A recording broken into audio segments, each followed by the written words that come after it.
We are interrupting our regular scheduled broadcast on Tuesdays to bring you a case that demands the world's attention. But before we jump off into that, I want to deliver the thought of today. It's not always easy to tell at the beginning of a relationship if it will become abusive. And in saying that, if you know anyone who is suffering from domestic violence or who may be a victim right now today, call 1 800 799 7233. Once again, that number is 1 800 799 7233. Tonight on No More Flinching TV, we go beyond headlines and hashtags. We enter the silence surrounding the death of Traovven Norris, a man whose life was dismissed with the label no foul play. But make no mistake, the evidence screams otherwise. For the first time outside of the personal account, his sister, Dee, steps forward to speak out. And together, we're challenging a system that runs close, that rush to close the file while murder hides in plain sight. This is more than an interview, it's a reckoning. As a former homicide detective with over 15 years in law enforcement, I've studied the timelines, connected the circumstantial dots, uncovered the red flags, starting with the wife reporting him missing before the family was even told. Details matter, and tonight we lay them bare. Here on No More Flinching TV, we don't flinch, we don't fold, we follow the truth wherever it leads. So lean in, listen close, and whatever you do, share this. Because justice doesn't whisper, it roars. Let's begin. Welcome, the brave. Welcome, the voice. Welcome, Traovven's sister, Dee. How are you doing today, Dee? I'm blessed. I can't even complain, Carlotta. Thank you so much for having me. Yes, I know today is a day. I know this is not easy, but I know something within you is pushing forward to get this message out here today. So, is there anything that you would like to say before we get started and before we start peeling back the layers of this case? Well, first, I would like to say, of course, thank you again. And my family thanks you because, we have gone over and above to try to get some answers. And I always made a vow to my brother, even before we were, separated from the events that's happened. And I just always made a vow to him that I would always ride for him. And in death, I have had so many challenges. And I even feel like, even us getting up to this point of me getting the story out, via social media and things like that, it's just been so many different setbacks. And I just want to say thank you to everyone that has listened. Thank you to everyone that has helped me share. Thank you to everyone that's contributed time to just be a vessel to get the message out. And this is not where it stops. I'm going to fight tooth and nail until I can get my brother justice. Yeah. I mean, I feel like I know your brother is appreciating this right now. Even though he is not able to speak, you're speaking in his place. And we are getting the message out. Every person that's tuning in, every person that's listening, every person who's pushing out this broadcast. And let me not make the same mistake as I did the last time, but let me go ahead over here and get these messages out because there are people who are showing love. Peter says, "Good night, my love. Justice for Trokey." Isn't that his nickname? That is, yes. He was Troke Dog. That was, man, listen. He was well known. Well known. That he was a Rico Subway. I'm telling you, he was him. I love you. I love you too, Tisha. Yes, but he was absolutely a person that never met a stranger. He could smile and he had the most beautiful smile. And they all kind of compared our family to like the Huxtables. We were just tight knit, all of our lives, and my mom, she's so strong. And a lot of the things that I have learned over the course of probably the last 5 years, my mom lives with me now. And I really, really appreciate her strength because I was not strong. I was out here. I felt like a vigilante at one point, but my mother reeled me in, and it's just helped me so much with her being around me all the time. And we're just fighting for him. So yes, my brother was just a light. He was a voice. He never met a stranger. He would hug everyone. He was so sweet of a person. And again, his looks had nothing to do with anything. His personality was so radiant. No matter what he said, he always had such positive and supportive things to say. And that's who he was as a person. I love that. Wow. It takes courage and boldness to do what you're doing today, D. And I am so grateful that you're stepping up. And I like this comment that Letitia Hill got it is saying, delayed doesn't mean denied. That's my sister. That's my Yes, sister. Like, indeed. we've known each other all our lives. We all went to high school together. We played sports together. We were like a big family, and my brother was the same. He never, ever, everybody he looked at from our old neighborhood, they were all protected like brothers and sisters. So I have no other choice but to continue his legacy and to make sure, one, he's got 3 children. And I'm just making sure that, his boys get the answers that they truthfully deserve. Absolutely. Well, before we get started, because we're going to start from the tip top all the way from the beginning here. So there's somebody who thinks that they may have missed it where we're just getting started. So just stay tuned and stay with us because we're going to unpeel. We're going to peel back the layers of this case piece by piece. And before we start today, I just want to put it out here that domestic violence just doesn't wear one face. While society often spotlights women, too many men suffer in silence, unseen, unheard, and unprotected. In Mr. Norris's case, the signs were there. The pain was real, and the pain came. The plan to leave came too late. We must break the biases and bring truth to light for all victims. And it's saying that too often when we think of a victim of domestic violence or worse, in cases like Mr. Norris's, we always think of a victim can only be a woman. But today's case is going to prove to you that it's not the case. So, men, do not be afraid to reach out and get help.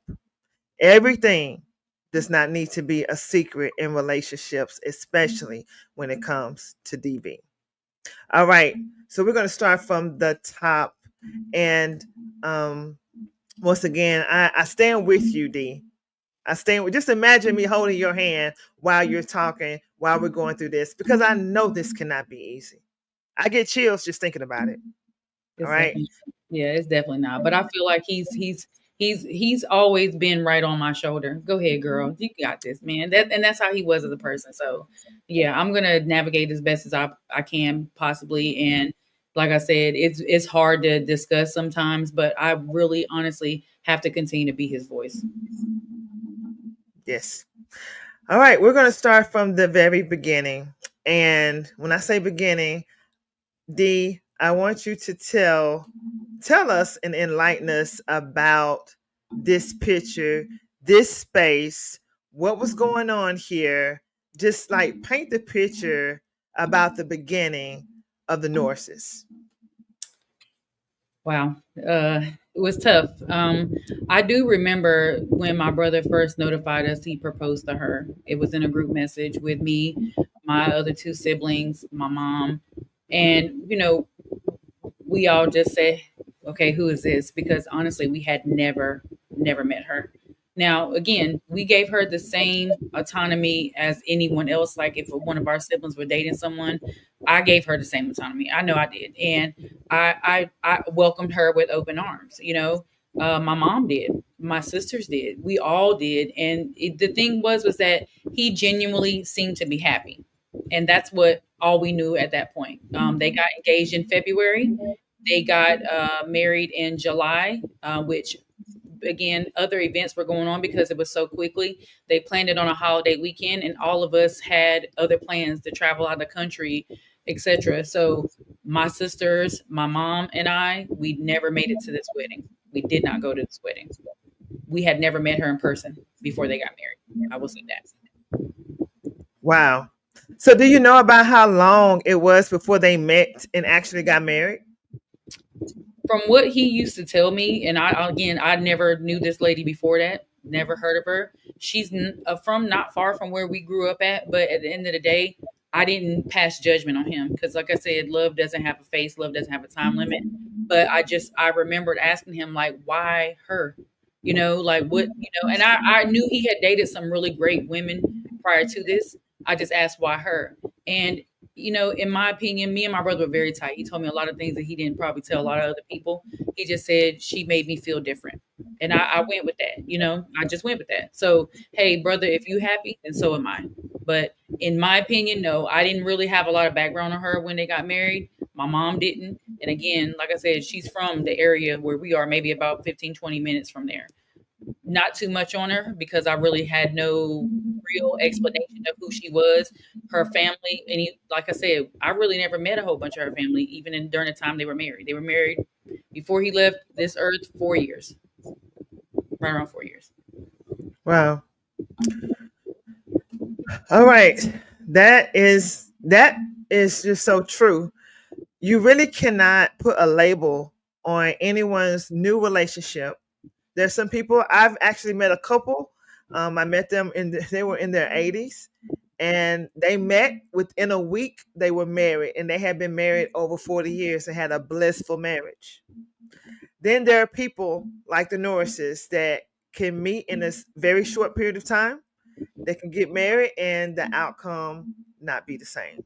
So you never can put a blanket on anyone's relationship. And I find that to be a case when people speak on relationships, they kind of say, don't do this and don't do that. Well, you never know what you really have until you're there. And you are the only person that really knows when you're behind the scenes. It is just you two.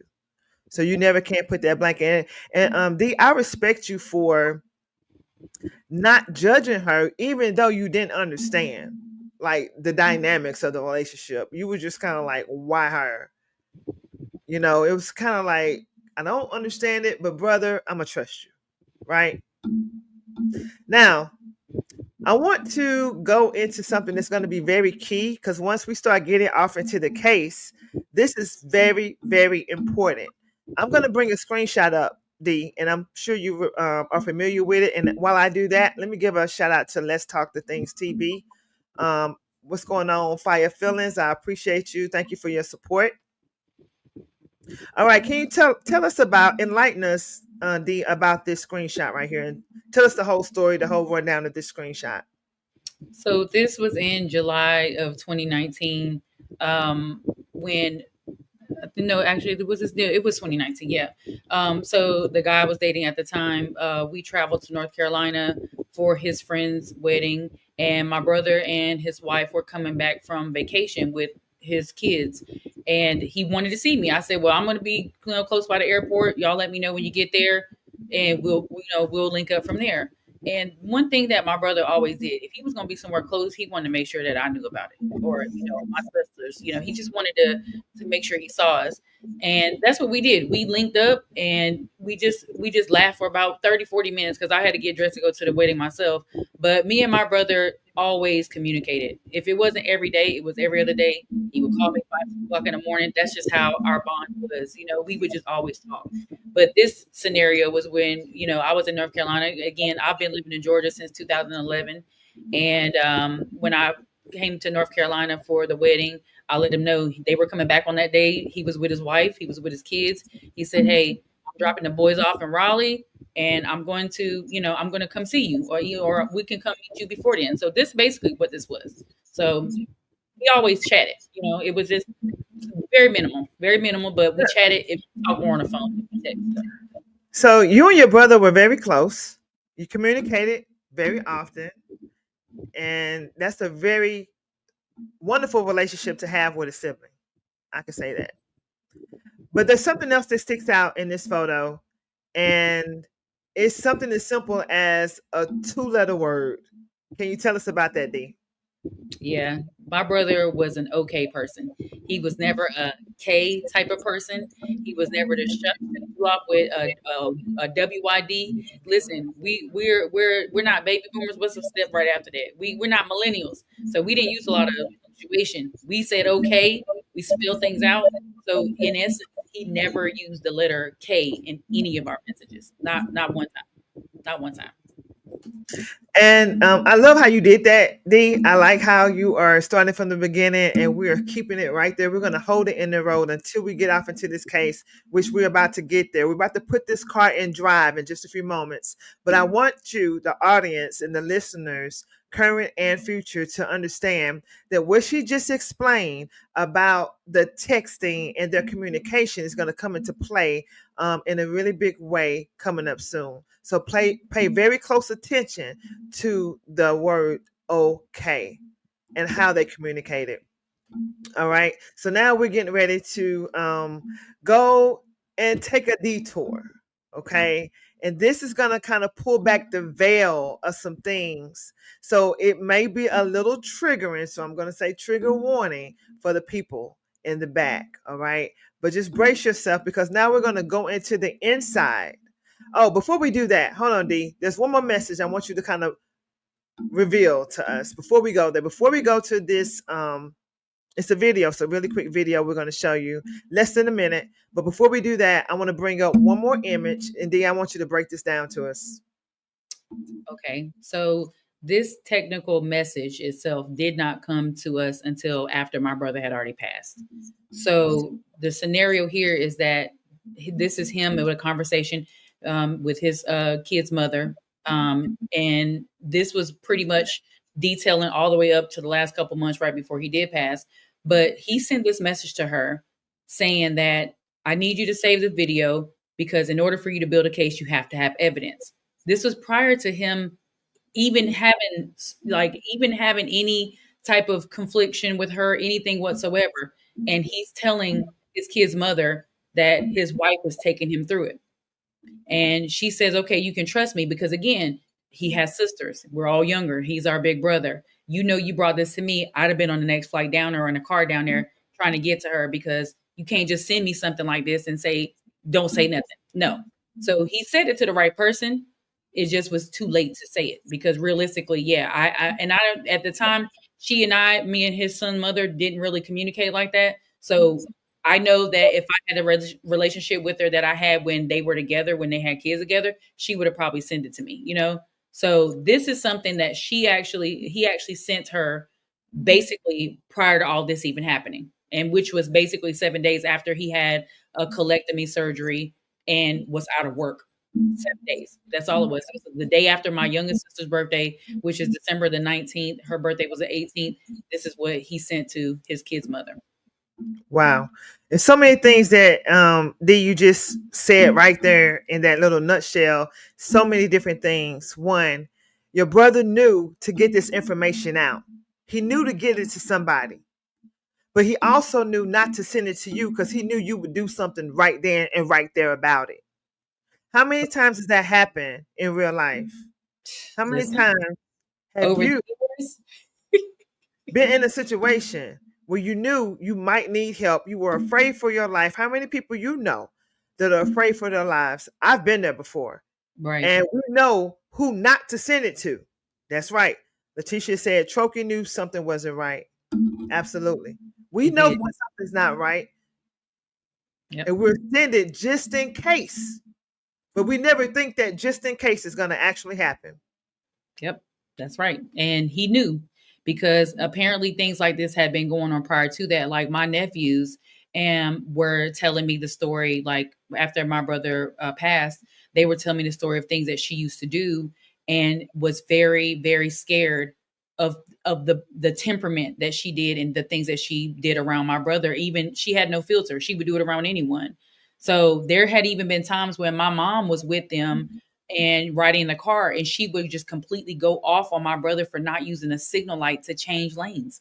Like this is the level of crazy that she used to portray. So it's not that this is just a text message, but there have been people that can attest to the things that she did in real life.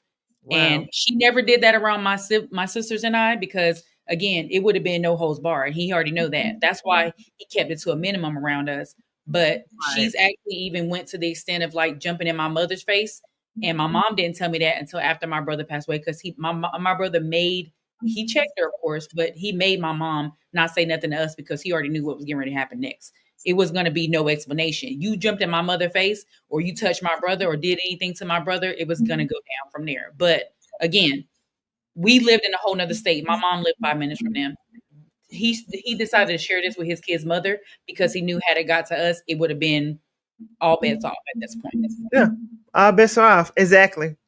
Absolutely. I want to highlight Ashley Green's comment. She said, I made it here from your TikTok prior to this interview starting. I hope your family gets justice for your brother. Ashley Green, we appreciate you here on No More Flinching TV, and I know that Dee appreciates you well.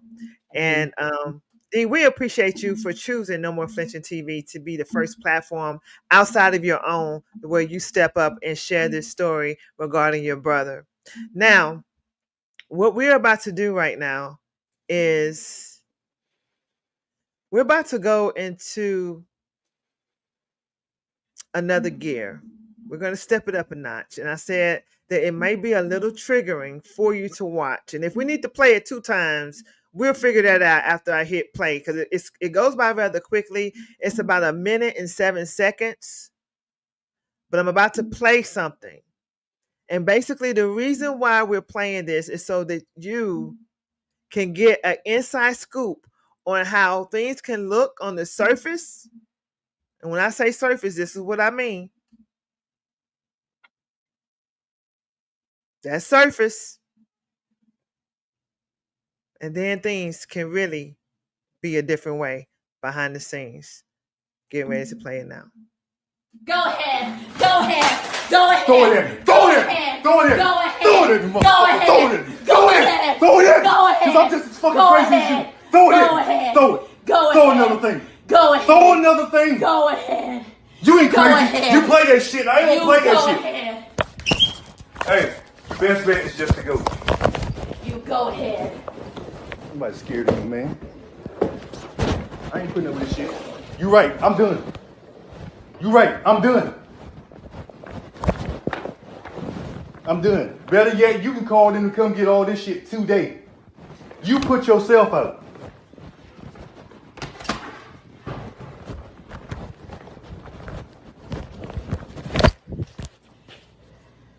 Is there anything else? Would you like me to leave now? Would you like me to leave now?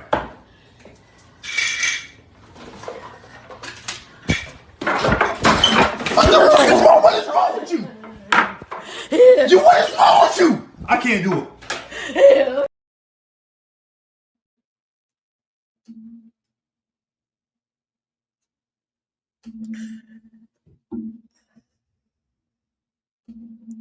All right. At the end, I got chills the first time I watched that, D. Are you okay? Yeah, I'm okay. It still bothers me to this day, though. It really does. Because I had no idea. I had no idea. No idea. People will go out of their way to hurt somebody else and even inflict hurt and pain on themselves to project it out on other people. And this case was so touching to me. And just so that the audience can understand how me and Dee even came into contact, I feel like it's important to show how God works in situations like this. I wasn't looking for Dee. Someone actually saw Dee's live that follows her, and they sent me her live. And I was like, can you give me some context on what this is? Because I didn't understand why they sent me somebody's live. And when I went into her live, I heard her talking and sharing her story.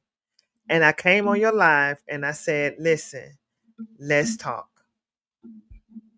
You did. And I understood why they shared it with me. And then they let me know that they felt like that I could be able to help her in this situation. And that's the reason why we decided to come on this platform, because this platform, we're all about no more flinching. We're all about overcoming adversity. We're all about pushing through. especially in moments like these. These moments are moments that actually break people. People lose their lives behind domestic violence. I was a police officer who answered calls on domestic violence. Officers lose their life trying to defend other people. There are so many officers who are in law enforcement who were victims of domestic violence, men and women. This is a epidemic within itself. So D, I'm honored to walk through this and hold your hand in this case, and we're going to get through this together. Although I don't know your brother, it's not that easy for me because it could be re-triggering, but I know that this right here could save somebody's life, I but agree. also bring justice to your brother. I So, agree. Thank you. yeah. So what we're about to do right now is we are about to start. So I want you to take us back to the day that you knew you could no longer you reached out to your brother. When did you notice that something unusual was happening when you didn't hear back from him? That night, February the 2nd, which was Super Bowl Sunday in 2020, I remember that morning, and not to really go into too much detail, like if irrelevant. I just remember that morning where my brother, well, he never called me. His wife texted me at maybe about 10:40, 10:45 ish, saying just the word help, nothing else.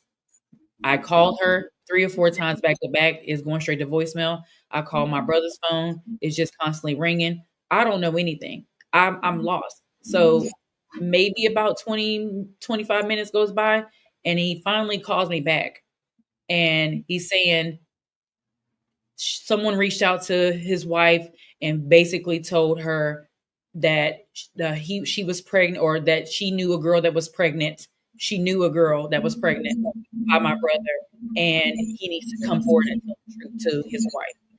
And I'm like, what?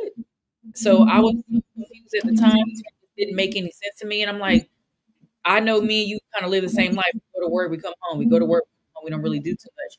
And it was just disturbing that that's what really was going on at the time. So I'm still like, well, where is she at? He was like, she was someone from her church. Some male from her church showed up here trying to give me guidance and things like that, because my brother was very upset at the fact that she would not listen to him. She would not listen to anything that he was saying. Basically, she went on to allude that he was just living a double life and these things were happening, and she just needed to get clarity on the situation. Again, he just continued to give me bits and pieces. But I said, bro, listen, the main thing I want you to do is I want you to find out who this person is. So he sent me over a screenshot of the person that quote unquote sent his wife the message. And I'm like, I don't know who this is. I've never seen this person a day in my life. A lot of people know where we're from.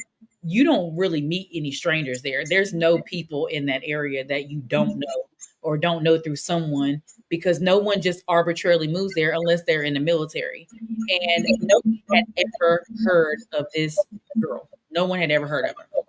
So when all that happened, I said, you know what? Let me reach out to it. Now, mind you, let me stop real quick. So after me and him talked for like 2 hours, he just said, listen, I got to get her out of here. I can't deal with this no more. The things that she's doing is going to literally make me go to jail. And Okay, now when you say I can't get her out of here, who is her? his wife. He's And saying who I was can't get her. who was saying that? My Who was brother saying was saying it. My brother was saying it. Sorry. And this is when? When was This this? was that morning when I finally got him on the phone after she sent me the word text help. I called both their phones. I'm only able to get in contact with him. He called me back about 40 minutes later, somewhere in the vicinity of that. We talked on the phone till like almost 2:00. That was at 12. We didn't get off the phone till like almost 2. But in the meantime, my brother was telling me, I gotta get, I'm tired of dealing with this. She's losing her mind. She's just coming up with anything she can to create an issue. And I said, well, come out here. I'm telling you, come to Georgia. I said, come do what you got to do. We'll figure it out. I got a house. You can come live with me. You don't got to worry about nothing. I want you to get away from her to get a peace of mind. That's what I told him. And he said, I got to get to work. I got to go to work tomorrow. I got to do this. And he said, I tell you what, well, I'll call you tomorrow. I said, okay. So we get off the phone. That was at around 2:00 that afternoon. Fast forward to around 7 p.m. I went over to my sister and her husband's house. to watch the Super Bowl. My brother was not a person to ever watch any sports like that. He liked sports, but he didn't go. It wasn't a thing for him to watch him. Maybe a major event like the Super Bowl, but I know he never spoke about the Super Bowl one time that day. We never talked about it. I knew I was going to my family's house because they sports fans. They love sports. But he never spoke about it. Around 7 o'clock that night, saying the person that I sent you earlier, text them. Now, mind you, I never text. He never texted me. He texted me the picture, but the person was messaging his wife on Facebook. It was a Facebook Messenger post. Facebook Messenger picture. But the person that he said in the message, text this person and ask him why they're trying to destroy my life. I'm like, what? We already talked about this. I feel like it was fake. But okay, I'm telling my brother the conversation is just not going to be nice on my behalf. So I reach out to the page, and it's like it was just kind of like deja vu. Everything that I sent the page back, they had something to say back. They're telling me this. Well, he needs to be accountable for what he did. I guess it'll all come out after the fact. I say, well, you're talking to me like a child, so this doesn't even seem like it's real. That was the exchange I had with the page. Then the page blocks me. I sent a message back to my brother from there. I said, this page is fake. And I said, once I did that, it just kind of blew me because I'm like, this is the time to make fake pages on social media and communicate with someone.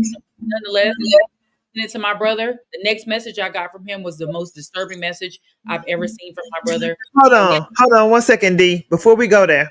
Okay. When you first got the message about this made up story of a woman who's supposed to be pregnant by your brother, were you in communication with your brother initially when that first happened? Absolutely. That morning, yes. When all this went down, I was. And what day was this? What day was this? That was February the 2nd. That was February 2nd. What year? 2020. 2020. There's this whole story about a woman, Facebook Messenger, fake profile page from what you discussed, and you get a message that's alleging that your brother has a woman pregnant who's not his wife. All right. Then you kind of entertain it for a moment, just recapping so we can make sure we're all on the same page. You entertain it for a moment, but something fell off because you felt like it was a fake page. And normally, when something feels off, it's coming from somewhere internal. It's like a God instinct, intuition, discernment, right? And you felt that heavily. 100%. And later the same day, is that correct? Later the same day is when you get a response from your brother. Correct. And this response that you got on the same day that the chaos was going on, this fabricated story happened, you get a message from your brother. And you said it was very disturbing because why? Well, he said something he never said before. After I told him the page was fake and they blocked me, the next message said, my depression runs high. My brother has never used that word. I've never heard him use that word. He was 41 years old when he left this earth. I was 39. I was almost about to turn 40. And I've never heard him use the word depression. Not once. Not a conversation, not in our text messages, nothing. He doesn't use that word. And but let me back up before I said that. When I told him I was going to message the page, he responded back, K. Just the letter K. No okay. And I've never seen him text the letter K either. He just said K. And I'm like, I didn't think of it at the moment, but it just has so much significance after I started, really analyzing it. But he's never used the letter K, not in any message for nothing. So what's alarming to me, and I'm just recapping so I can keep the high points. And what stands out to me the most when you were sharing your story, and I heard glimpses of it, is you've been talking to your brother all your life. And ever since you all have had cell phones for years, y'all been messaging. Y'all message frequently. Y'all communicate frequently. He's never texted you the word K before. Is that what you're saying? Never. Not once. And and I'm not the only person that can attest to that. My mom, my two younger siblings can. He's been in plenty of group messages with us, joking all day long, laughing all day long. Like, it was just a fun time with him because he always has something funny to say. He's never used K, even if he was joking. He never used it. No. And some men just don't believe in just saying K. They feel like it's not masculine enough. Some men, not all. Right. Right? And that was my brother. Yep. He was very stickler on the guy code. That is definitely, what. He would use that sentence so many times. And he's got 3 boys too. So he would make sure they knew to be men. He was a manly man. So yes, he would definitely never use that term. Not at all. I've never seen him use it. And my sisters probably can attest to it as well. Right. And so we're already starting to gather what I like to call, and what I was trained to call back in my former robbery homicide days of being a detective in other departments as well, is what we're building. And what I'm seeing is circumstantial evidence stacking already as we get into the case before we even make it to the case. One, the first thing is, all of a sudden, on February 2nd, 2020, we got this big, massive explosion of drama. Mm-hmm. Out of nowhere, a Facebook page, accusation, a pregnant woman that's not your wife. Then later in the same day, we got a text from your brother that's not reading like it's from your brother. That is alarming in itself. All right, so now let's talk about what happens right after that. Right after that, I text messaged my brother because I started reaching out to people that I saw were mutual friends with this page that he sent me. And I talked to one of my first cousins, and my first cousin was like, I think this page is fake. I recently accepted the follow request, and there was nothing on their page. The person minimally didn't start posting until maybe a week prior to my brother's death. So it was kind of alarming, but you go back to look for the page, there's no signs of that page whatsoever. Someone sent me something a while ago and I could not find it for the life of me, where that page was talking back and forth on someone else's post. But really it was just to do something. You know how somebody would do something just to kind of fit in, to look like it's a real person. But truthfully, I don't know who it was. I have no idea. So whomever sent that from that page made all this up, because that page is nowhere to be found. You can't even search it. They blocked me before I could finish responding that night. So that very next evening, when I text messaged my brother, he had an iPhone, but once I was text messaging him, his messages started to go green. That was at 6 a.m. the next morning, because that's what time me and him normally would get up and talk.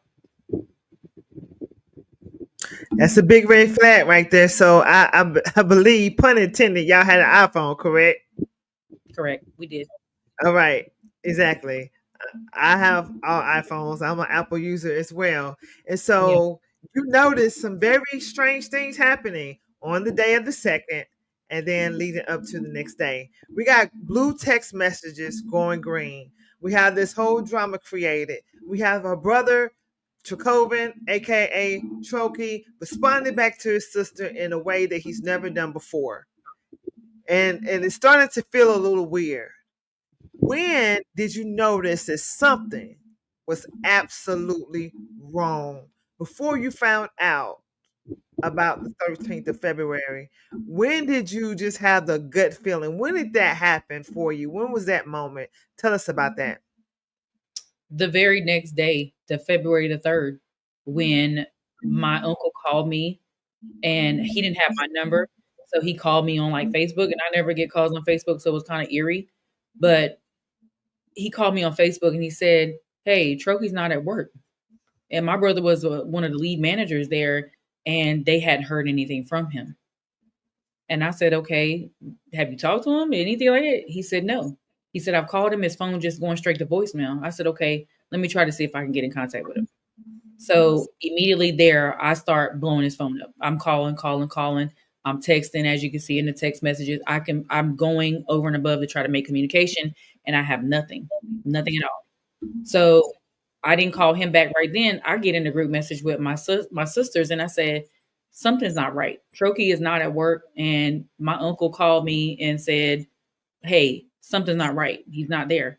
So my next instinct was to call his wife, who magically sounded like she just waited till I called to call my grandmother's house to act like she was trying to see if my brother was there, but told me in the midst of our conversation that we had that morning that she had been rolling around all night looking for him.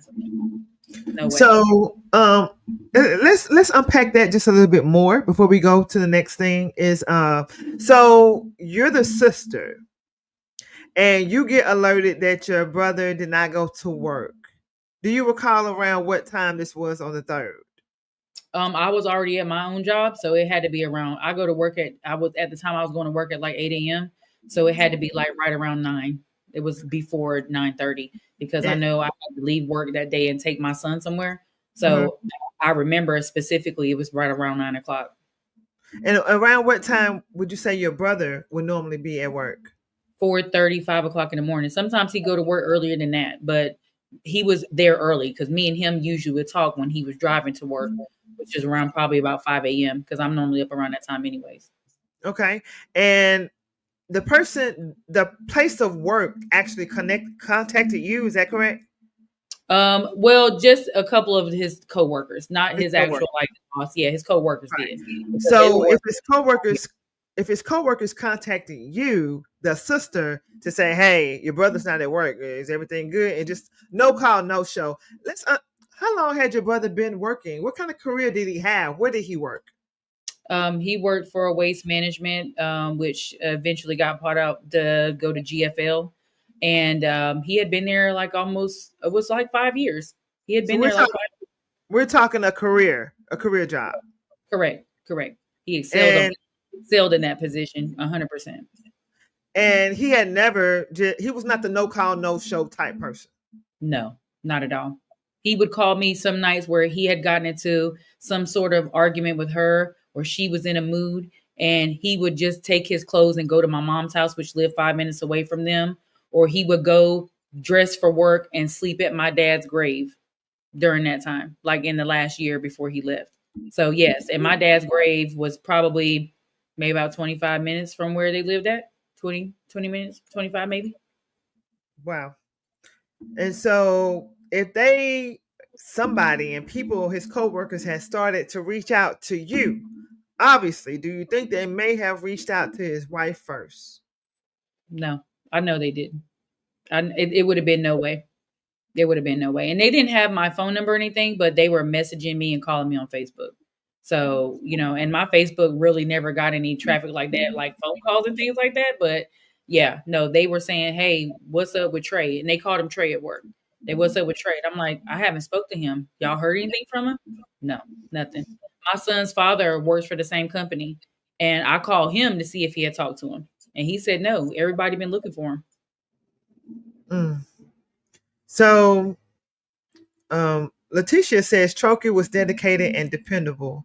And that's that is very important, because for him to be a no-show at work on that day, that is something to be considered when you're looking at a case such as this. So whoever was the ones making the decision, we'll get to that in just a moment. This should have been considered. All of these things should have been considered. From the situation with the Facebook, the pregnant lady, to the not texting like himself when he texts you totally odd, to him not showing up to work the very next day, right? All of these things, we haven't even gotten to the thick of things yet, and it's very eye-opening already. Okay. Completely disregarded. That's a normal thing. It was no energy put into it at all. And we were the ones putting energy, even with the text messages and the video sent to his kid's mother. Nothing was looked at. It was all overlooked. Okay. Dee, what I am going to suggest to you is that as on the conclusion of this podcast, this broadcast that we're doing today, I know you have tons of details. If you do not have everything in chronological order from all the things that we're discussing, all of the circumstantial evidence, things that were weird in order from A to Z, I'm going to highly recommend that you just got, and this could be one long essay, but everything needs to be dates, times to the best of your recollection, any screenshots, any text. We're going to walk through it tonight, but I want you to make sure you have it where it's all A to Z. Okay. All right. Just remember that. All right. So now we're on the 3rd of February, 2020. Things are getting weird for you. You know something is wrong. He's not showing up for his career job, his work. Somebody already said, and you have said, he's very dependable. He's a loyal person. He will not just not show up. Walk me through what's happening next, leading up to the 13th of February. So when I reached out to her that morning after I couldn't get my brother on the phone, she basically said she had been looking for him all night. He left around, I don't even think she said a time. She just said he left that night and was still texting her.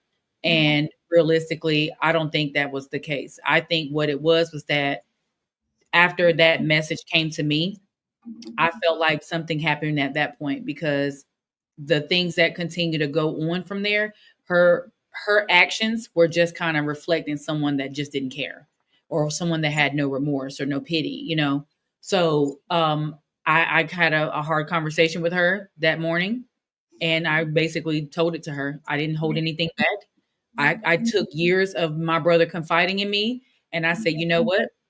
If I don't find my brother, you will see me again, and it's probably not going to be in the way that you want to see me. And I just, from there, I just kind of blanked, and I immediately called my mom. My mom didn't answer right away. She had a doctor's appointment that morning, like an hour away from where we were, where her home was. And I said, okay, well, I'm not going to scare her because I know she was by herself. I said, I'm gonna just wait. So I didn't call her back until later that afternoon after I got finished with what I was doing. So I told my sisters. They all started trying to call him. I told my son's father, which him and my son's father were very, very close. I said, I need you to keep calling and try to see what you can figure out. So that afternoon, probably around maybe like 5:30, 6 o'clock, I had already pretty much came home from work. I get a message from one of my cousins on Facebook with a link to the news from that area in Havelock, North Carolina, that my brother was reported missing. And then I also see that they found his truck in an area where he'd had never parked it at. And I don't care who was there or what was the scenario. No one parks their car there because it's like you want to be seen in plain sight.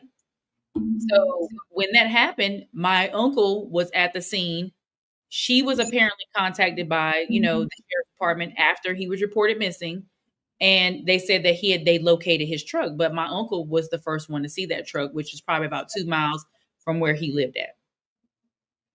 Okay, so what day was this? What day did you receive the news link, if you could remember? February 3rd, the day after the last time I spoke to him, which is February 3rd. February 3rd, the last time that you spoke with I spoke with him on February 2nd, right? You spoke with him and you knew it was him on February 2nd. February 3rd, that's a big question mark. Mm-hmm. Okay. And then the same day, February the 3rd, is when you received a news link saying your brother had been reported missing. Correct. Who reported him missing? His wife. His wife. Okay. At this point in time, had you been alerted, or any of your family been alerted that your brother was missing? No. Had anybody or his wife at the time, did she call you or anybody in the family, friends, close relatives to say, is he over there? I haven't seen him. Do you know where he's been or anything like that? The only time that I even heard her say that was when it sounded to me like when she saw I was calling her phone that morning, that she was trying to call my grandmother's house and my uncle picked the phone up. because it was an awkward silence, like in the middle between him answering and her saying, "Hey, have y'all seen Trey?" Like she was almost doing it for me to hear it, So no, there was no other contact or anything of that nature. If there was, no one told me about it, and no one called me, and no one called my mom, no one called any family. So no Right. communication. So, and let's just go there. I'm glad you mentioned your mother. So, no one called. The wife didn't call your mom, which is your brother's mom, and say, "Hey, have you seen my husband? Have you seen Trey? Have you seen Troky? Have you Nope, seen?" nope, So none of nothing. that. No, she never called my mom. Mm-mm. Nope. She always accused my mom of taking my brother's side because my brother will go, of course, go to his mother and confide in her. And my mom, I will speak this about her. She's a very strong and bright woman, and she would just never take any of our side in our wrong. If he was wrong, she would uphold him in his wrong. If I was wrong, same thing with my other two siblings. She would never just take anyone's side. But she never picked the phone up and called my mother. And my mom didn't even, I don't even think it's a 5-minute drive from where his house was to where my mother used to live. No, she never called. Mm. Okay. So, what were you feeling at that moment? Because I want to know, how did that make you feel? And once again, make sure you document all of this in chronological order. But like, what were you feeling then when you got that link that your brother was missing? And we're getting ready to unpack that, because we got a truck that's in a place that, we're going to talk about how it even possibly got there and all this other stuff. But what were you feeling in that moment? In that moment, I was very scared because one, that's nothing like my brother. I don't care what the scenario was. He would tell me something. If he was leaving and didn't want anybody to know, he would tell me no matter what. I don't care what the scenario was. He's left plenty of times in the middle of the night, and I knew where he was. And he wasn't with another woman. He most times would go probably over to my dad's grave. He would go to my mom's house, but he would know, like my mom's house, she had a very big yard. He could drive his truck around the backside of my mom's house and she would know he was there. And he's done that plenty of times too. So I knew about all this. This was the scariest moment I've ever encountered in my life because one, my brother was not the type of person to leave without telling anybody anything. It doesn't matter what it was. So yeah, I was very scared. So I immediately reached out to my sisters and I said, something is really wrong with this girl. She didn't report a Trokey missing, and we haven't even spoke. She haven't even called mom. Like she didn't call my mom at all. We all have the same mother and father, so we're all very close knit. She did not do any of the sort to reach out to my mother. My mother was back in Havelock at that time. She never called her. I had to Okay. call at 6 p.m. and tell my mother all this. Okay. So, right here, I want to shine a light right here on this. With you have a husband and wife couple. We showed you a video a little bit over a minute, moments before we got to this point on this broadcast, that showed things that were going on behind the scenes, right?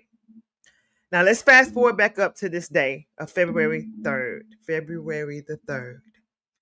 And we have a wife who has not even notified the mother of her husband or the family. And let me, before I say this, D, how were you all communicating before? Did you all have conversation? You and your brother's wife. Did she speak to the family? Did she speak to the mom ever before? Like, Always. unpack that real quick. Yeah, always. Like we didn't have a bad relationship with her. And honestly, I didn't start finding out certain things about what she was doing, like with the arguments and stuff. As you can see, like I didn't find those things out until my brother just was kind of playing out like I'm not happy. And I still put on a unified front. That's one thing. I am my brother's keeper. Whatever he told me was a sacred thing. I didn't repeat that to anyone. But he never put on in front of anyone else that they had issues. I will say that. Never. No. So she would call my mom. She would call me, more so me, because my sisters ain't have that type of relationship with her. But she would text me and call me on a regular basis. Me and her used to always speak. So this is one of the things that in former cases that I've worked, there were murder cases, and you would see when a person who is trying to put on fronts like they've done something or they even participated in something to any degree, especially in murder cases, there are things that they will look over by mistake. And they try to do such a good job with covering tracks and just going along with everything that things like this are really big red flags. And I don't know, maybe some departments need to be educated on big red flags. This is a big red flag that cannot be overlooked. Do we have a wife who was married to a man? Right? There's been talk of domestic violence issues. There is proof of it. We have him being missing, not showing up for work. He's texting his sister awkwardly, not in the same communication. And then we have a missing report, a notification to law enforcement. And the family hasn't even been questioned about the whereabouts of this person. That is enough. Like, I'm grateful. I'm not going to name where I got my training from of the police department, but if you know, you know. And I am really grateful of the training that I received because we would have got that. There's something you don't overlook. And we're not going to overlook it tonight on No More Flinching TV. All right, what happened exactly next? Talk to us, Dee, about this truck, the location, and all the things that were happening surrounding that police link that kind of opened the window of your brother being missing. Talk to us.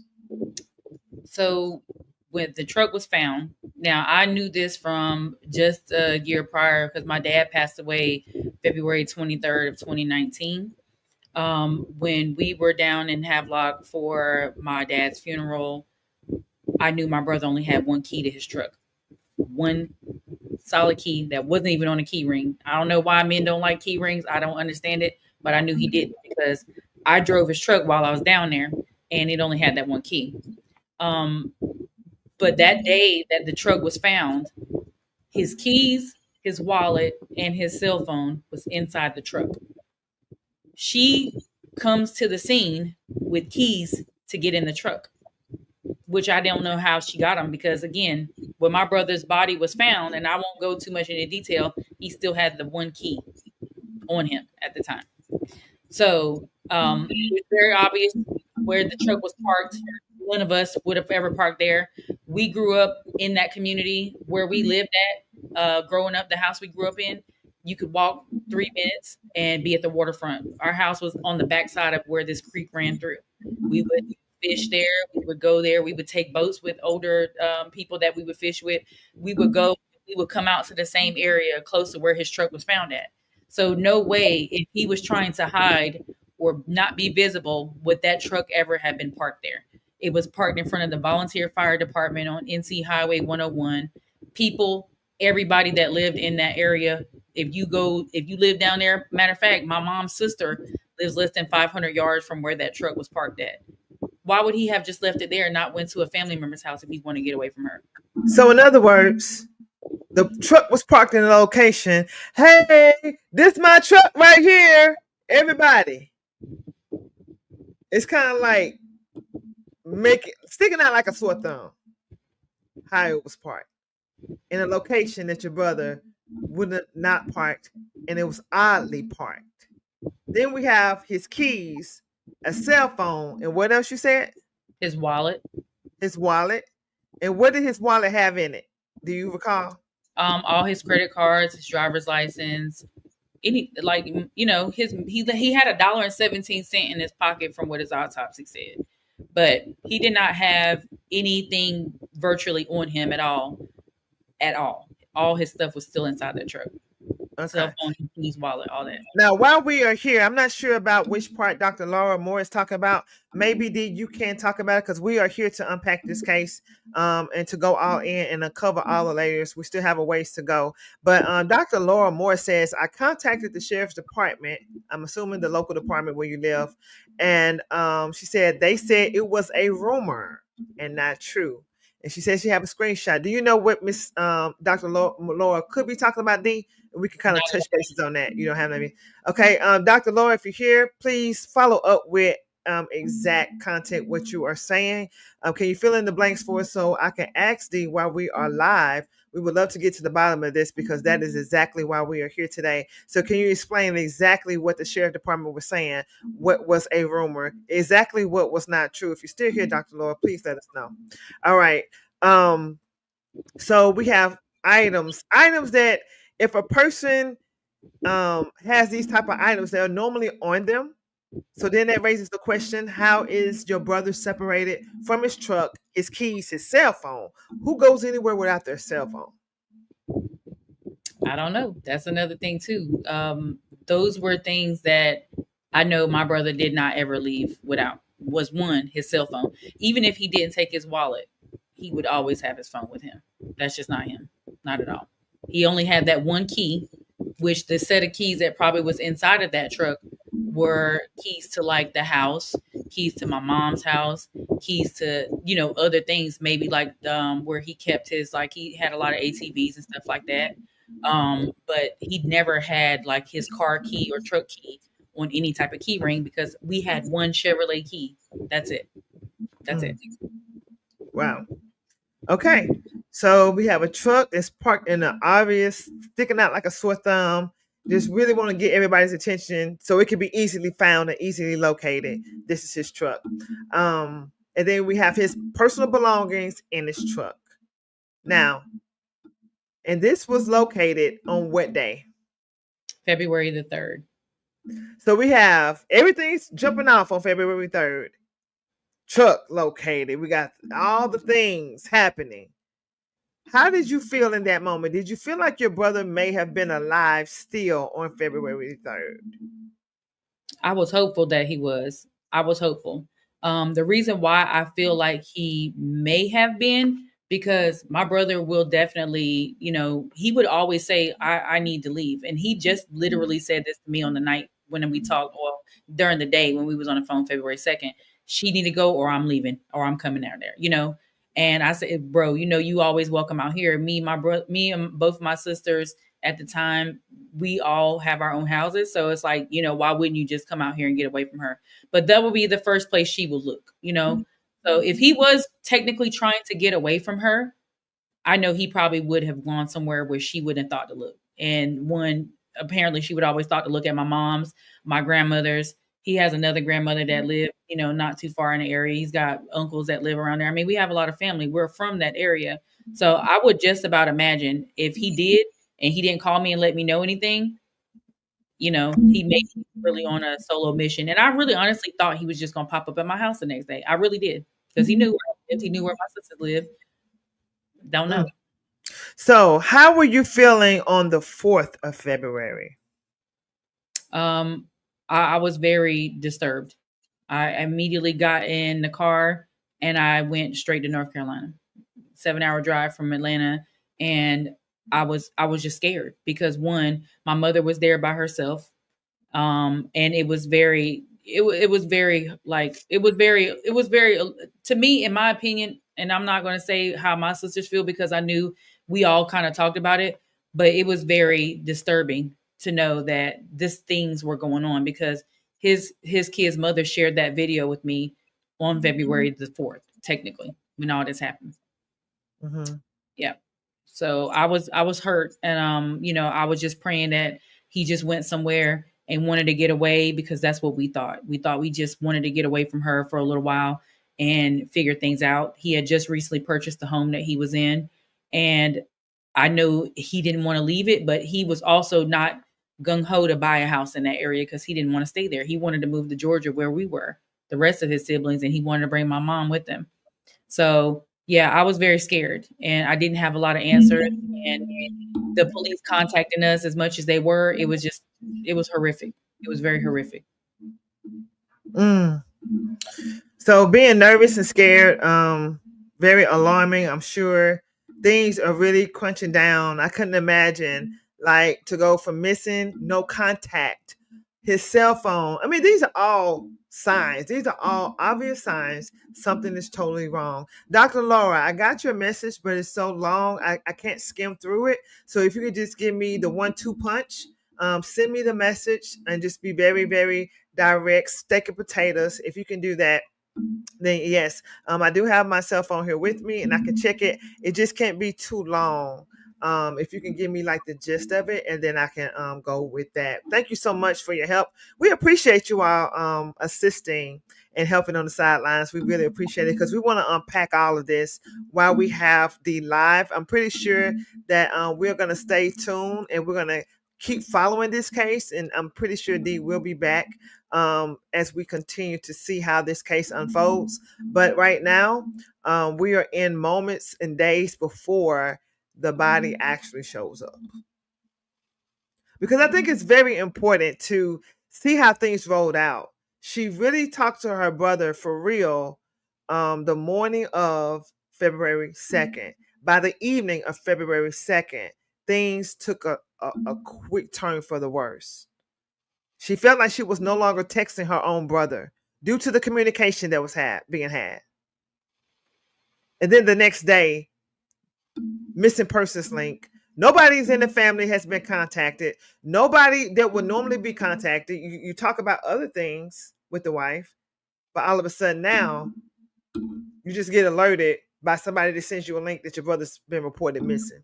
And nobody in the family knows this until it's out, until it's public information. Right. And then things are happening really quickly. Take us to like days or moments right before February 13th. Anything that you want to tell us leading up to the 13th, let's cover that patch before we get to what happened on the 13th of February. So that we spent days down there.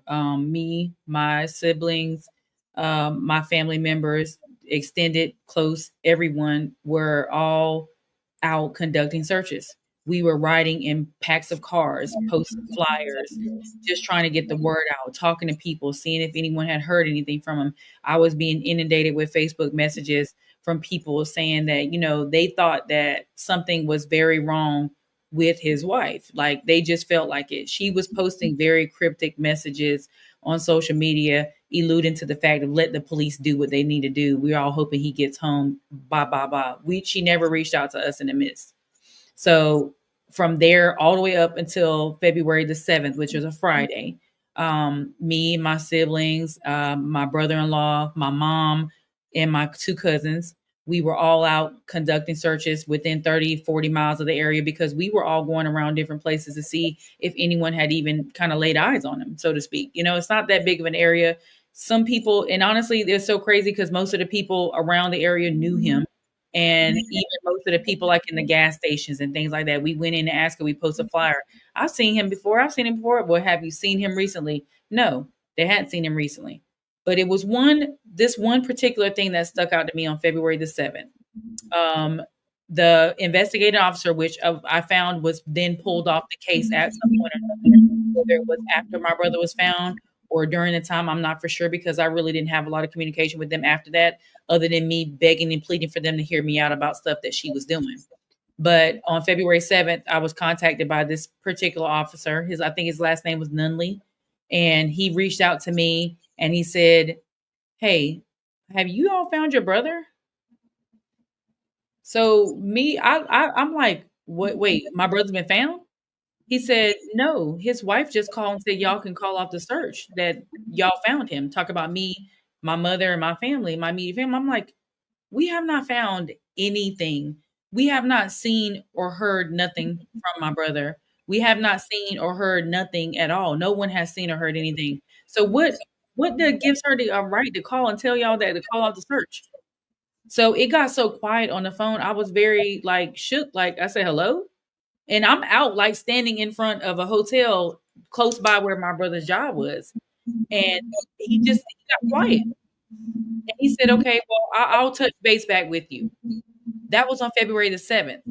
So at this point, all hell was about to break loose because I was getting ready to go to the front door. But my mom stopped me. She said, "You know what? No, This is nothing but the enemy trying to try you so you don't continue to get out here and look for your brother. Okay. And what happened? Yes. Okay. So, very alarming. And the reason why I say very alarming is because, okay, police, when you make assumptions or allegations, a police officer should never share that. Call up a person and say, have you found your brother? The wife just called off the search. Throughout all of my years of training, you will only do that in the matter of, okay, ma'am, well, we're going to come out and we're going to speak with him. We're going to come out and know that we've made contact. You're going to verify that information. Nope. So I don't know what kind of department is just taking phone calls and saying, oh, okay, case closed. Oh, okay, he's found. That's one. And then let me ask you, did you ever get a chance to verify that information with the wife? Was anybody ever able to call the wife and say, hey, did you just report to the police department that he was found? Do anybody that you know of verify that information? Nope. Because even the people that I was like sending to question her like via Facebook and stuff, like, because she was very active on Facebook messaging people about the situation and just hoping for the best. And no, never alluded to any of that. So I didn't really announce that she had told all this on, that day. I didn't announce it on social media until like that my brother-in-law posted something after my brother's funeral, and it kind of went left from there with everybody just kind of like jumping on there asking her, and they know something was up. But no, none of us ever spoke to her in the meantime at all. No. Okay. So I know that's a very key nugget in this case, especially with rolling out, especially with going back to the department or whoever you decide to go to say, hey, this case needs to be open. But that is very, very, it's like a pivotal point leading up to him being found on the 13th. And the reason why I say that is because if she reached out, then they need to be able to investigate, one, what made you reach out? What made you reach out to law enforcement to say, oh, they can call off the search? Right. That's huge. Right. That is huge. Nothing was done. Nothing at all. Nothing, no questions were. I mean, and like I said, I don't know what her level of grievance was or how she was grieving, but she just could stay thumb thugging on social media because that's where she continued to get up there and type out all these statuses trying to, I wish cameras could reach from the fire station, which was across where my brother's truck was found. Oh, only if he was someone there. This just certain things that she was doing that just very much, it just stood out to where it was very alarming on her behalf. Yeah. So that's very very, very serious right there. So you definitely want to make sure you always have the documentation of that officer. If you can get his badge number, that would be great too. To be able to have that always, because at any rate, whenever this case moves forward, that is very key because they have to unpack and investigate what made her say that, why she said that, and people have to be held accountable for that. Okay, so now that we have that going on, she calls and you're like, no, we haven't located our brother. I know that had to be kind of almost bittersweet because it's almost like, okay, that hasn't happened, but is he found? Right. My heart beat out my chest that day. Like it was just beating. But I just said, you know what? This ain't nothing. We're being tried right now. My mom said the same thing. We're just being tried right now. So we have to just continue what we're doing. We was out till the wee hours of the morning looking for him everywhere. You would name it. We've been everywhere. But no, my heart almost beat out my chest when he said, "Did y'all find him?" I'm like, "Who?" So I'm thinking that he's talking about someone else. But no, she flat out told him that we found him and that they could call off the search. So no, it was very, very traumatizing. I'm not gonna lie, because I really thought somebody had found my brother and all this nightmare could go away. But no, it never did. Okay. Now, the next few days leading up to the 13th, do you recall what happened then? Yep. So that Saturday we still was out searching. That Sunday, everyone had jobs and we had to get back to Georgia, and we needed to go back and just kind of tie things up and let our jobs know what was going on. So we took my mom with us. We put a note on my mom's door, and we left for a few days, and just, as much as we could, just still kind of try to reach out to people. We were still talking to like the news. Like I remember speaking to like the local newspaper there. I remember, everybody just sending and posting missing things to help us with that. So yeah, I mean, we went back to Georgia, but we were already only going to plan to be there for a couple of days, and then we were going to get right back to it. We were going to go straight back to North Carolina after that. So we left on the 9th. That was basically on a Sunday. So that Monday, Tuesday, Wednesday, we were, basically we were just sitting on our hands. We were trying our best to see what we can do, but we didn't want to leave my mom there by herself, considering what was going on. Mm. I know there had to be a devastating period, a devastating time. You haven't heard from your brother in days. And even if you had any hope, it's like a short wick because his cell phone is not even on his person. Nope. His truck is separated from him. It's like, where is he? I couldn't imagine being in that moment. That's a lot. Yeah. But walk us through February 13th, 2020. So that morning, I remember, because my mom stayed at my house with me. I remember that morning, she and I got up. We were just packing up things to get ready to go back, because we were going to head back down to North Carolina anyways. Now, in the midst of that week, there had been someone else that was found that had been reported missing, weeks before that. So that person was found like on the 11th or 12th, and people were thinking that was my brother, and it wasn't.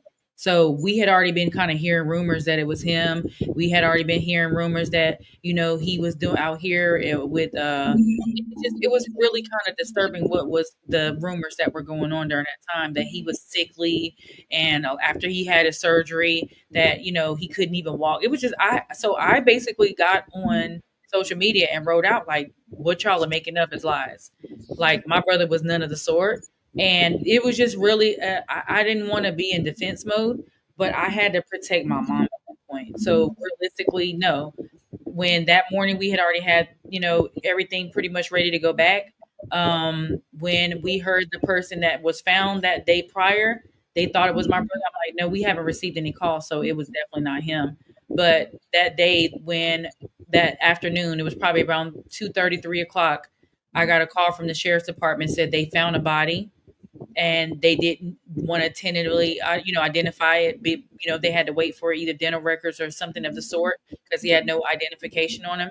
But they said it was considered to be a John Doe until they could do that with the identification of the dental records. But we already knew it was him. One of our family members actually worked down there at the volunteer fire department, and he pretty much told my mom it was my brother. So it was very devastating to hear, and to have to drive 7 hours, our whole family, to get on the road. And we left basically in the middle of the night to just drive back down there. And it was cumbersome. I'm not gonna lie. I think that it was probably one of the worst trips I've ever taken to go to North Carolina. And I've been living in Georgia for almost 15 years. So it's like those things you just never forget those rides. But it was very cumbersome during that time to have known that this could potentially have been my brother. And yeah, no, they didn't verify it over the phone, but they're likely to say that, the officer was saying, it very likely seems to be him. Mm. So this is the moment where we're getting ready to stand up and be the voice of Troki, even though he's not here. D, his sister, is telling his story.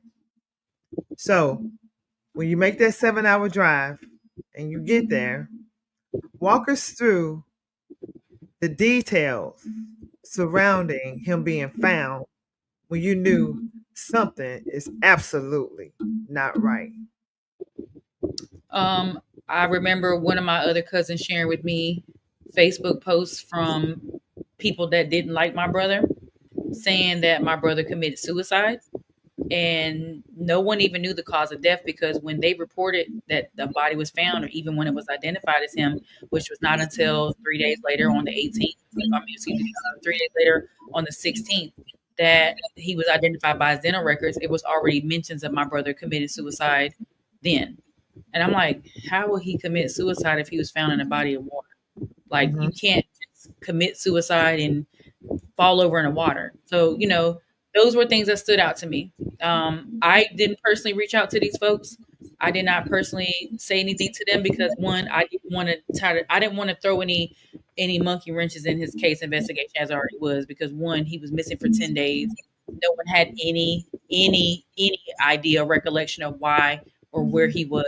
Not to mention the fact of my brother having any signs of depression where he would, just want to go to not, to not live any longer. You know what I'm saying?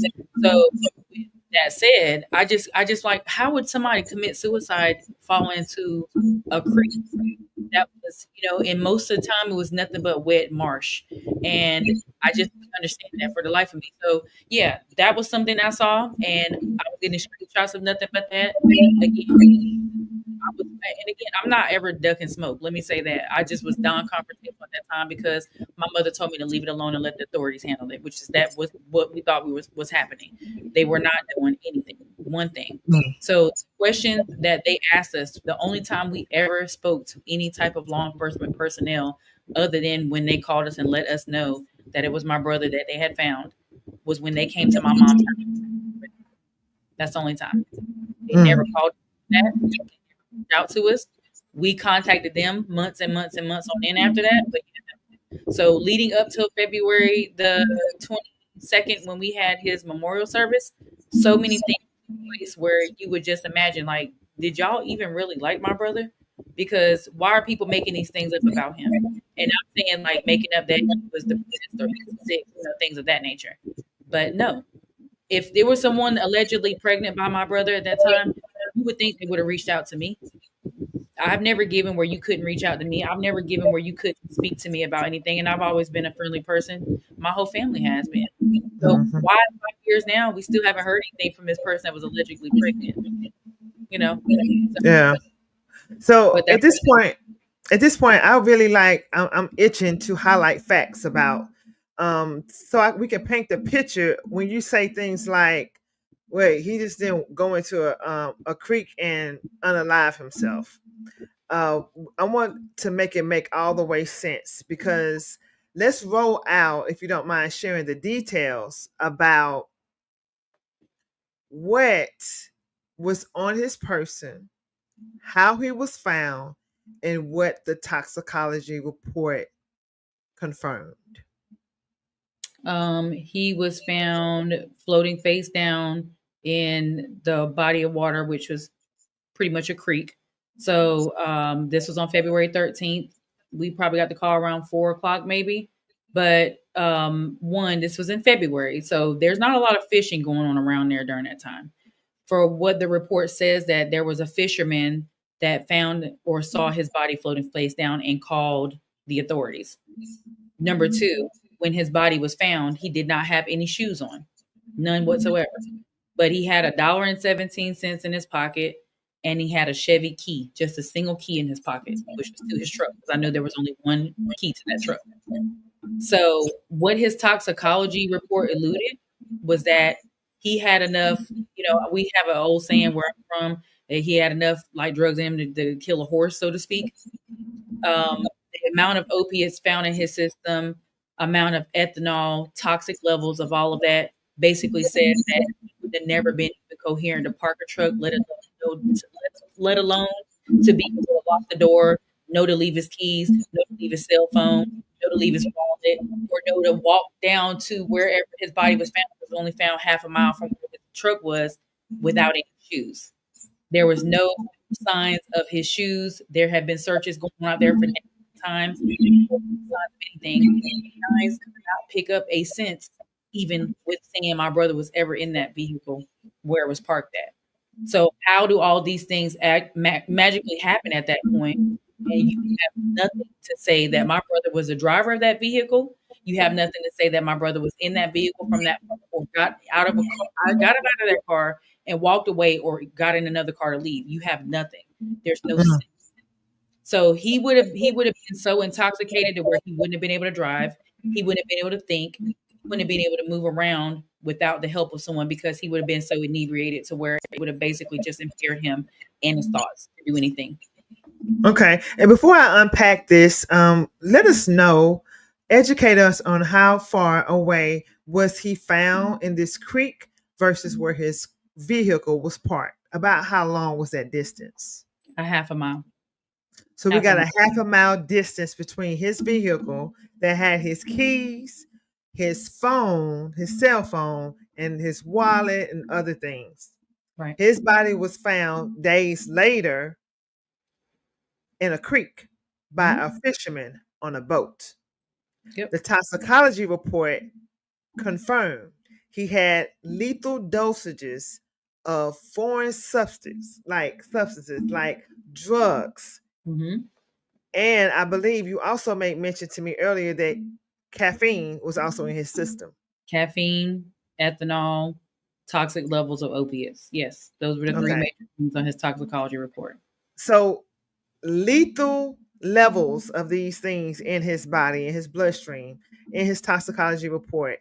One, that's kind of like that should let anybody know, especially law enforcement, that something is wrong with this picture. Something does not look right. Please tell us, D, what were the findings of your brother's murder? Oh, correction. What was the findings of your brother's death? That they basically said he died from asphyxia due to drowning. But just from research I did on my own, asphyxia due to drowning would have been where his vocal cords, his trachea would have been obstructed. He wouldn't have been able to breathe. He wouldn't have been able to do any of the sort because it would have been water in his lungs. There was no water in his lungs. His trachea, his vocal cords, nothing was unobstructed, which it states on his autopsy report. And there was zero water in his lungs. So then there was a term used after the fact called a dry drowning, which is not really a used medical term, but they used that term to say that he could have absolutely passed from that. There was pink granular matter in his stomach, and it could have very well been a reaction from the surgery he had just had a couple months prior to that. Who knows? But from the actual findings on his autopsy, all of his organs were decomposed, and if his body was technically in that creek for 10 days, there would have been no way he could have been decomposed that quickly, because they had his autopsy 3 days after his body was found. His autopsy was no, actually, I'm sorry, 4 days, the 17th. And the weather at that time of day, tell us how the weather was. It was cool. Like, we had to wear coats. It wasn't like it wasn't freezing like in the 20s, but it was still like in the 50s. No one fishes during that time of year. I mean, I lived there my whole life. I didn't move to there until I left after I got out of high school. So there's nobody fishing in February in Havelock, in that creek. No. So with all of that being said, with all of the red flags going on in this case, it at bare minimum deserved an investigation. And that's what I'm alluding to. We have somebody who's a half a mile away from his truck, no keys, no cell phone, barefoot, found in a body of water face down with lethal levels of drugs in his system. And what really stands out to me, can you tell us the condition? You said that he had something on him that was $1 that was submerged in water as his body was in water. Is that correct? Yes. Yeah. In his pockets, it was $1 bill and 17 cents that were still intact. One of the first things I did as a child, around the age of 9 years old, when I lived with my grandparents, was they showed us how to make paper, and we made things out of paper. And I remember letting paper just sit in water, and before long, the paper would get soft, but it would come back together, but it would get soft, and we were able to make like masks and things like that. And so I'm just imagining how long will a dollar have to sit in water before it lost its form, before it lost its shape, and it started kind of like softening up? Can you tell us the state that you recall of that dollar that was on your brother? From what it appeared, that it was still intact. Maybe like it had been dipped in water and dried up. Like it was still like if I took say for instance I spill a drink on a dollar bill and I sit it out for a day or so, by the time I looked at it, it was still intact. It had been not any bleeding to the ink. There was nothing of that nature. So yeah, no, it was still intact. Mm. So that is really alarming in itself to me, because it just doesn't add up with a dollar that's still intact, looks like it had been wet but dried up. But he's been missing since the 2nd of February, found on the 13th. It's just a lot of too many weird things going on. And anytime, as a former homicide detective, if I see this many weird things that just don't add up, it at least, at the very minimum, deserves an investigation. At the very least. Just to make sure. Because there's too many things that just not adding up and too many weird things going on. Okay, tell us about what happens next, because to my understanding, there's some more circumstantial things that begin to roll out and play. And I want to make sure that you're okay. Do you need to take a break? Are you okay? No, I'm good. I'm good. I'm good. Thank you for that. But yeah, I'm good. So on the 13th, it was found. He was found again. Tentatively, they were saying that they had not identified it. They had to wait for records because he was considered to be a John Doe before then. On the 17th, it was noted that it was identified as him. Autopsy would be conducted. There were no signs of foul play or any type of trauma. So they didn't treat it as a murder case. So they had to wait pending the toxicology and autopsy for it to come back. This happened right before COVID-19 hit. And we waited like 4 or 5 months to get his autopsy and this toxicology report back. It was not until like August. Okay. Then I want to jump in right there, because what really stands out to me right here is because we have your brother who's deceased, and they want to say no foul play, but help us unravel, how does this man get in a body of water with lethal levels of drugs in his body? Was there any indication surrounding him on the scene, in his truck, anywhere, of where the drugs could have came from? Nothing at all. We also had people like family members of ours that were down by, where that creek started, to even where like they would dip off until docks people's houses and things like that. We had people searching all through those areas for any signs of anything.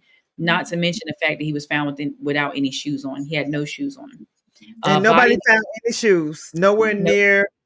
Searched around, continued searching, not in the truck, not in the car. These seems like things. And when you first told me, D, about his shoes being not on his body. See, sometimes shoes and certain fabrics and things can hold on to evidence. Soles of shoes can sometimes pick up things. Forensic science is a beast in identifying and putting things in place when it comes to like DNA or textures. Or I worked a case one time where there was like some cloth, ropes, things can be connected and compared. So I think that there's a reason why his shoes were no longer on his body. I agree. I totally agree with you there. And if it weren't for family members that were there that that actually could identify these things for me and provide me with photos of it, I would have never known any of this. Never. Not at all. So And yeah, it was cumbersome. It was very, very heartbreaking to look at, yeah, but also more so of the fact that a body that I know would have been underwater, there was nothing holding him down. He floated yeah, back to the top. he would have been back at the top within a day if he had been in there. He had no shoes on. He had nothing weighing his body down. His clothing was still intact. So this is another thing. And here's the thing: we're not showing the pictures from the autopsy or picture correction. We're not showing pictures of his body when he was pulled out of the lake. Dee has sent me those pictures. I did get a chance to look at them. One thing I want to point out, and I think it deserves a share, and make sure you add this to your notes of the chronological order that I was talking about. When he was pulled out, his body, talk about the state that his body was in and how it's really no way that his body could have been in there from the 2nd of February all the way through the 13th. And that's another piece of this puzzle that deserves an investigation as well. But Dee, share with us about the state his body was in. His other than just a tad bit of look like a bloating to his stomach, he was still his normal body shape. Someone that had been in the underwater for 10 days with prolonged immersion, as they stated it was, he would have been completely bloated. His body was not limp. His limbs were still able to move without issues. And just from knowing when someone says about a corpse, it's a stiff. His body was not stiff. It was not limp at all. Like, it was very limp. So it was still pretty fresh. The only thing that you would have noticed of him being out of his normal was possibly skin slippage on his face because he was floating face down. That's it. And so that is really alarming as well, because if you have a body that has been in water, and when they recover him, his limbs are still moving. He's not stiff. Rigor mortis has not set in. And that right there gives you a window. Do you recall what the coroner and the forensic scientist may have said about his time of death? Do you recall that? On his toxicology report and on his autopsy, that says February 13th. That's the day they listed. There was no other thing. There was no other estimation of any date prior to that. It said February 13th was when he was found. That's what his date on his death certificate. They did not determine a day of death. Nope, not at all. Did they explain why they did not? No explanation whatsoever. Did anyone ask them why they did not at least attempt to? Nope, not at all. If you look at on the bottom of the autopsy report where it says the investigation findings, so to speak, it says that he was messaging his wife after she had found out that allegedly another woman was pregnant, and he sent her a YouTube video stating about "I want to die." So I don't think they treated that as anything other than self as a suicide. I don't think they looked at it as anything other than that. Okay. Yeah. Okay, wait a minute. I just want to make sure we get that. We got to go back to that. In the autopsy report, there is a note saying that your brother sent his wife a YouTube video. Do we know what time and what day that video was sent? We do not.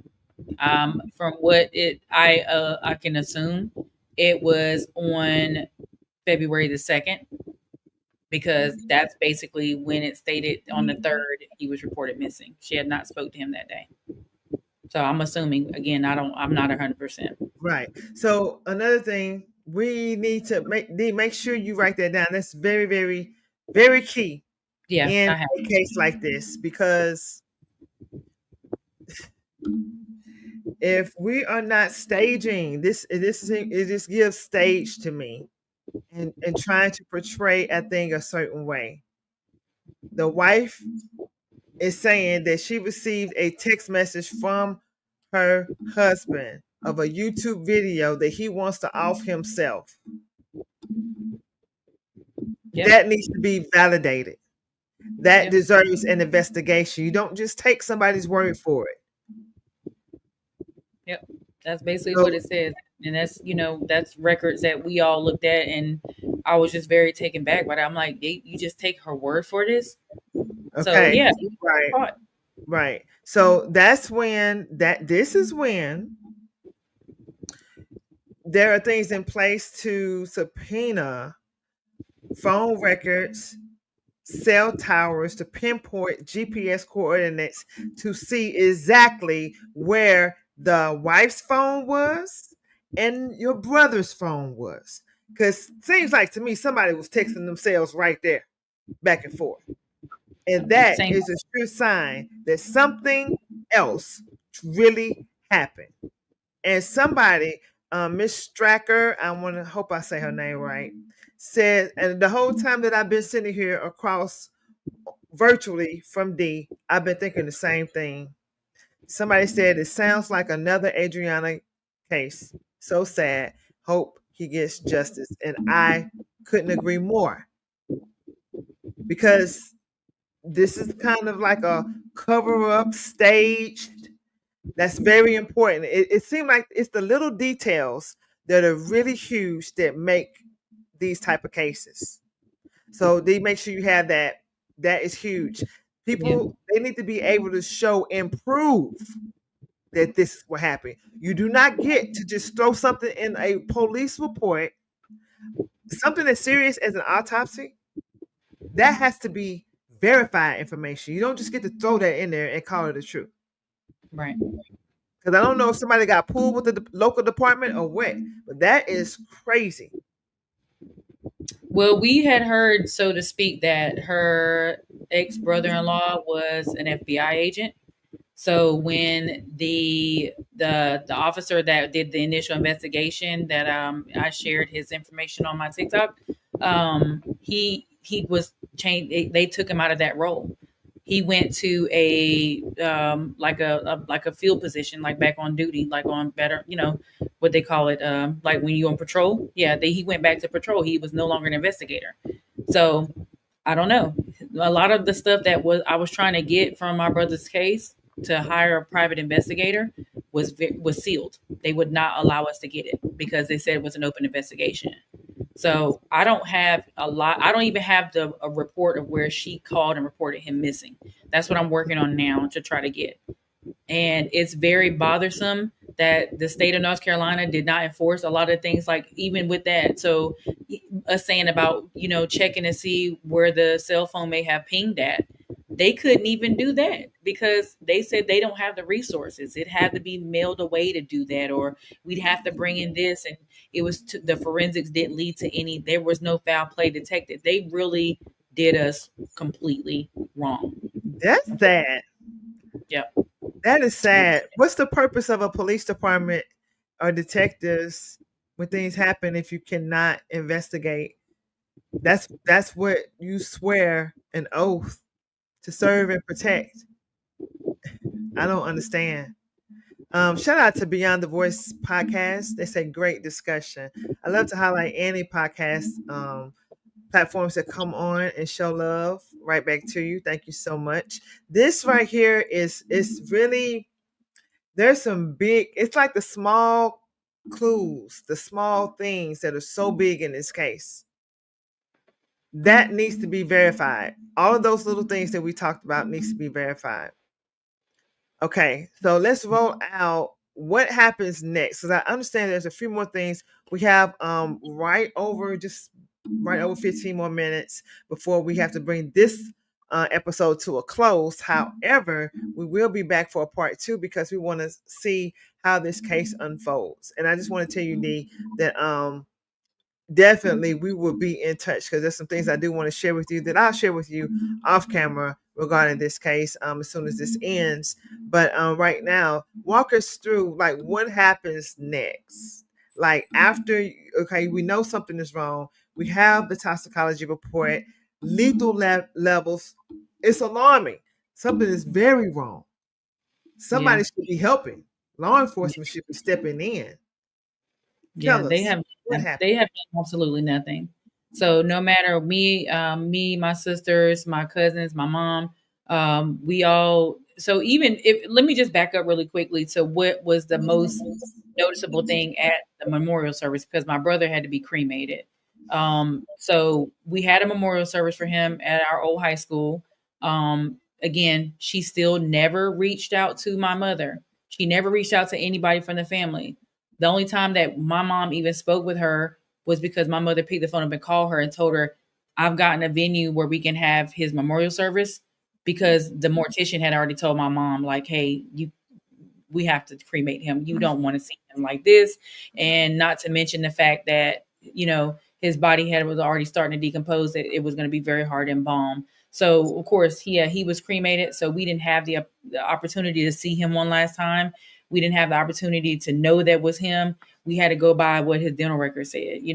So when all this took place, the day of the memorial service, she tried to do so many different petty things to try to disinclude me, because again, I gave it to her when I spoke to her on February the 3rd. I gave it to her, and I didn't feel any way about doing it because it needed to be said. Bottom line, the whole family at some point or another felt this about her. So I know that she probably felt the fact that when I was my brother's spokesperson, and I'm going to always be his spokesperson, I don't care who it is. But when all this took place, she did not communicate with this family one bit, not one bit. And at my brother's memorial service, she wanted to take credit for everything. She always has to make everything about her. She wanted to make it look like she was just his perfect wife in everybody's eyes. And we knew that was not the case. But at the funeral, there was no remorse. There was not a tear. There was not a hug or condolence to my mother. There was nothing. She gave nothing. Nothing. Everybody loved on her and then, thank you, I'm so sorry, this, and that. But she didn't do any of the sort to my mom. And my mom never gave anything to show that she was biased from this girl. Nothing. I know when I spoke to her that day when my brother was reported missing, because that morning she never reported him. I don't know what time she did. Close to, it had to be after 3:30, 4 o'clock, because when the news came out, it was on a 6 o'clock news. So that's what time I found out my brother was reported missing. But that day of the memorial service, even there, it was very eerie. Her people in their church, it's like a mini cult. It was like the stuff that they was doing was very weird. Her father stood up at my brother's eulogy and threw confetti like he was at a party. Like, it was ridiculous. I never seen nothing like it in my life. And it took everything in me to hold my sister back, because my sister was getting ready to get up and go on her. Like, it was about to be really bad. But every sheriff, every police officer in the area, they were all there. But it was just very eerie. Like, you're celebrating, you're throwing confetti, like the message that you're delivering as a pastor is relevant with confetti at somebody's death. His kids were going crazy. I had to go and grab my nephew before he went up to really go off, and after this all happened. And it's like, how much more can we take? Like, no one has given this girl a reaction that she was possibly looking for. We just said, you know what? God has got this in control. And I know that that was my take on it, because I almost lost it then when she tried to lead me out the funeral procession. It doesn't even matter. My brother is no longer here. Nothing that you're going to do or how you're going to act at this point is going to bring him back. But she absolutely, within the meantime, called his job to find out about his insurance policy. She never reached out to us for nothing. She never reached out to us for anything. And the only reason I knew that is because I knew a lot of people that actually worked there where my brother worked. They told us. That's the only reason I knew. She did not get, she pressured my brother a few months prior to him even having surgery to change his beneficiary to her, where it was my mom for years and a day. It did not become that. So maybe they had enrollment like September, October of 2019. My brother, February 2020, was gone. So she still could not get that because, one, I don't think that she was on the policy long enough as a beneficiary, but he had been there 5 years. And, after 2 years with most insurance policies, if it's an unaliving, if it's a self-unaliving, they're not going to pay that policy out to nobody, period. And they didn't. So yeah, the good thing about that, I used to be a life insurance agent. And so that is one of the good things about it. It seemed like that could have been motive. It also appears that not one person is involved in this, because we have a whole grown man. We have his body being one place, his truck being another place. I don't see a female doing all of that by herself, but I do see there being like a small number of people that had a hand in this. And the reason why I say that is because of all of the circumstantial evidence that you've laid out for us today. But what's most important, the life insurance policy really sticks out to me. And I want you to share with us, when exactly did the change of beneficiaries take place? Because you said she pressured your brother to change the beneficiary. And when did that change take place versus when he was missing and no longer alive? The change took place January 1st of 2020 when the new year started. So you have open enrollment at your job and they want you to change your benefits. They implement on the next fiscal year. So 2020 was when these changes were implemented. They were made in October of 2019 when his open enrollment was, because he spoke to me about it. He said, Okay. she's pressuring me to change it, and I need to leave it as mom and my kids because I need to do this and that. I said, bro, that's your wife. You and her gonna have to figure that out. And I really honestly didn't get in it, but he definitely told me that 100%. So here's the thing. What we have here is the same wife that you've been talking about pressured him to make her the beneficiary. It was initiated and the paperwork was submitted around October of 2019. The change doesn't take place until the next fiscal year. That would be January 2020. The next month, the very next month, he's no longer alive. If that doesn't spell out motive, I don't know what does. Then there are some other underlying circumstances with other relationships and other parties that the family knows, and there may be some dots that could be connected there as well. In about 3 minutes or less, can you tell us briefly about that?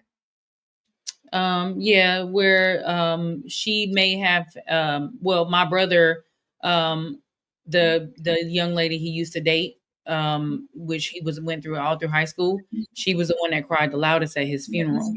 His wife never shed a tear. She cried and cried and cried. And don't get me wrong, we never had a bad relationship with her over the years. They had been split up for some years.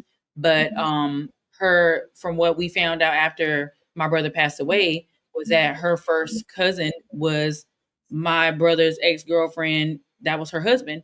And he had made a lot of threats to my brother over the years as well. So I feel like maybe someone may have known something out of the couple, whether it be one or two. I actually spoke with her at one point, and she was stating something to the extent of like both of them were going to leave together. Like both of them were going to leave their husband. My brother's going to leave his wife. She's going to leave her husband, and they were going to leave and not be together, but leave to try to find new life to, to get away from these people. Because from what I heard, that, he was very much toxic as well. So I was very shocked to know this. But again, my brother would have never told me that, because he know I'm going to tell him, no, you're married. You need to stay where you're at, or you need to leave that situation and don't go back and reawake things. So I don't know how true that is or not, but that's what I heard directly from her. And I never really went to the extent of finding out anything else other than that. But I know of the things that happened at that point, and I spoke to her. This was after my brother's death, but I really feel like the amount of crying carry on that was going on there, she cried louder than anybody in there. And I knew my brother all 41 years. I mean, well, all 40, basically I was about to turn 40 years of my life at the time. And I don't know. I feel like there's more there, but we couldn't really get to again, they investigated nobody. Nobody got investigated. So Nobody got investigated. Nope. Mm. No. Nobody So got questioned. Nothing happened from there. Yeah, it's so unfortunate. Like I said, there's so many things here. No longer alive the very next month after a life insurance policy goes into effect, it's a big red flag. I don't see why the local police department didn't catch that. All of the things that you've laid out, all of the circumstantial evidence leading up to this, too many question marks not to at least, it deserves an investigation. It deserves an investigation still. This should not have been ruled no foul play when you have so many things that screaming opposite of that. Correct. And that's exactly what I was talking about when I started this case. Is in domestic violence, there's things that's going on behind the scene. We showed a video at the beginning toward the beginning of this broadcast that showed how things were behind the scenes. And now here we are at the conclusion of a life no longer here, and nobody in the local department, police department, feels that it was worth investigating. With all of this, that's absurd. So, Dee, I want to say thank you for your strength and your boldness.